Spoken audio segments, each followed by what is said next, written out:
Merci, Monsieur le Président. Dû au fait que c'est la première fois que le Mexique intervient dans cette session, nous voudrions vous féliciter pour votre excellente conduite, ainsi que remercier le secrétariat pour son travail important dans sa réalisation.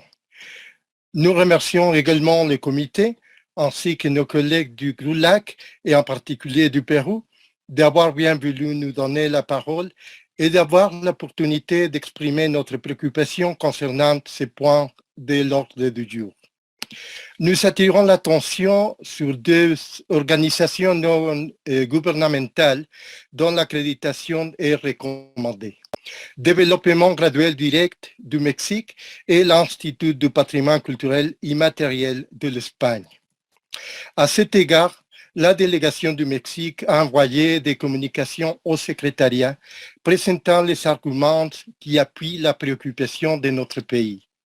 Les activités indiquées par développement graduel direct ne sont pas liées au PCI ni aux objectifs et à l'esprit de la Convention qui sont essentiels pour aspirer à l'accréditation en tant qu'organe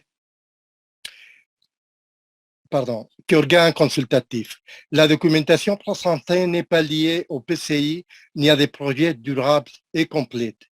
Ce sont inclus des informations fictives concernant l'appartenance à des organisations internationales. Concernant l'Institut du patrimoine culturel immatériel de l'Espagne, selon les témoignages des artisans de Uriangato, Guanajuato et Guamantla, Tlaxcala, la dite organisation a promu de manière contraire à l'éthique la préparation du dossier de candidature multinationale de l'art éphémère des tapis floraux à la liste représentative.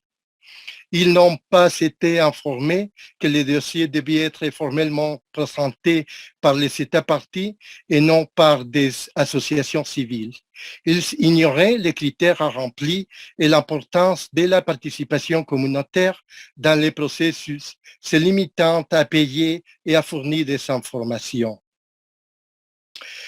Ils ont ignoré la nécessité de présenter des mesures de sauvegarde conjointes convenues entre les États partis et les communautés.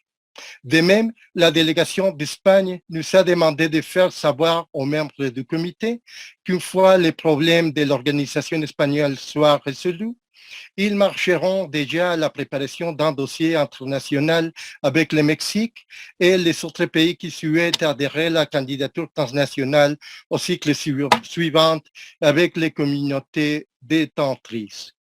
En tant qu'État parti à la Convention, nous avons l'obligation de veiller au respect de ses objectifs, de ses principes éthiques et de son esprit de coopération.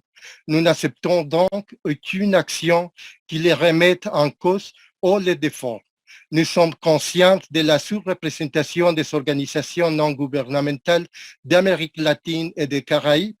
C'est pourquoi nous demandons que l'accréditation soit attribuée aux organisations dont la crédibilité n'est pas douteuse sur la base d'un examen exhaustif de ces demandes. Merci, Monsieur le Président.